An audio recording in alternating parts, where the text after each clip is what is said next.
काश हमारे arm forces को हमारे लीडर्स ने इतना कमज़ोर ना किया होता,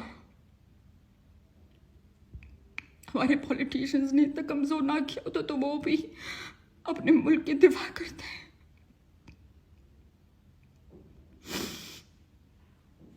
आज यौम कश्मीर मैं आप लोगों से रिक्वेस्ट करती हूँ, 8 फरवरी बहुत नज़दीक है, अपने मुल्क की कदर करें, अपनी आज़ादी की कदर करें, अपनी खुद मुख्तारी की कदर करें। ملګرو دا وه نجیبه فیض او څه جړای کړې وه. دا جړای د څه په هکله وه، زیات تر ملګري چې دي هغو خو پې د ریحان زیب تصویران پرېښي وو، خو حالانکې دا هغسې نه ده. دا داسې چل شوی دی د کم نجیبه فیض چې دی هغه کم جړا کړې ده او صحیح کړي دي.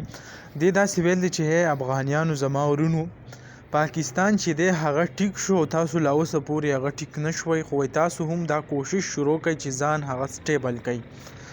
دا پیغام هغه ورکړی و د کم پرون چې کم 5 تاریخ و د کشمیر ډے چې وه د هغې په هکله باندې. بیا د پاکستانیانو ته هم یو ریکویسټ وکړو چې زه تاسو ټولو ته وایم چې کم کسان 8 فروری چې کومه را روانه ده او په دې چې کم الیکشن دی، وایي تاسو هم داسې کس له ووټ ورکئ چې هغه ستاسو په خیر ښېګړه راځي، ستاسو مشري کولی شي، وایي هغه کسانو له ووټ ورکئ.